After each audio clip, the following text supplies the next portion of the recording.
Bonjour, aujourd'hui je vais vous parler du bois.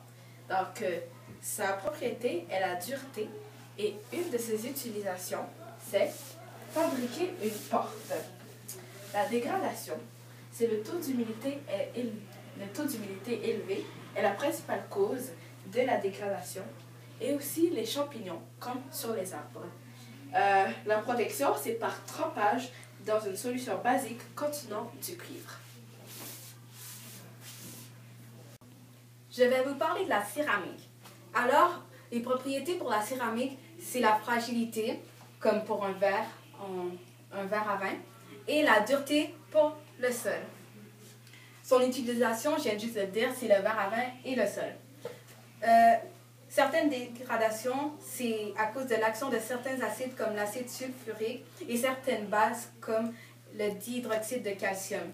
Aussi, il peut y avoir des chocs thermiques, qui veut dire une variation brusque de la température.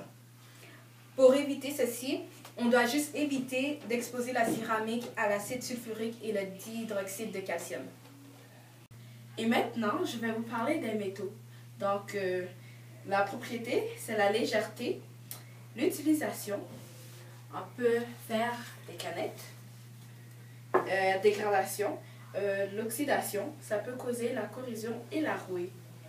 La protection par revêtement et traitement des surfaces est souvent utilisée et l'une des façons pour éviter la corrosion est de ne pas utiliser des métaux qui, à proximité l'un de l'autre, sont susceptibles de s'oxyder. L'alliage, la propriété, c'est la dureté et l'utilisation, le chaudron.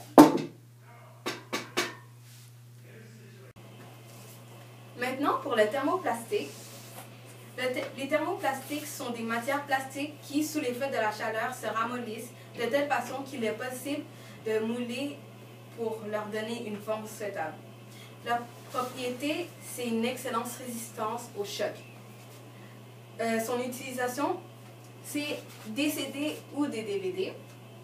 Maintenant, pour le thermodurcissable.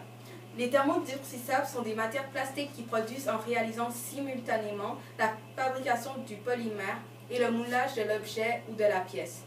Sa propriété, c'est un bon isolant thermique et électrique. Son utilisation, c'est les poignées de chaudron ou de casserole, ici. Et maintenant, pour l'élastomètre, les élastomètres sont des marques. T'as écrit marié! Les élastomères sont des matières plastiques qui possèdent des propriétés élastiques. Sa propriété, c'est la résilience. Elle peut se dégrader en perdant certains additifs chimiques et aussi absorbe en partie les solvants comme de l'eau. Pour protéger son utilisation, on ajoute lors de la fabrication des substances antioxydantes comme le noir de carbone qui est composé de carbone issu d'une combustion. Et l'utilisation sont les pneus.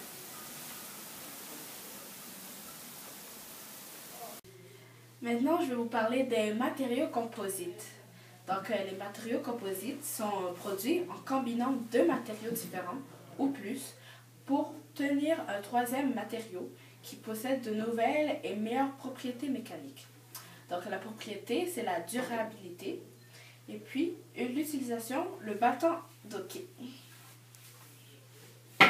La dégradation, c'est des matériaux composants qui se manifestent principalement de deux façons. Premièrement, par la déformation ou la rupture de la matrice ou des renforts et par une perte d'adhérence entre la matrice et les renforts. La protection.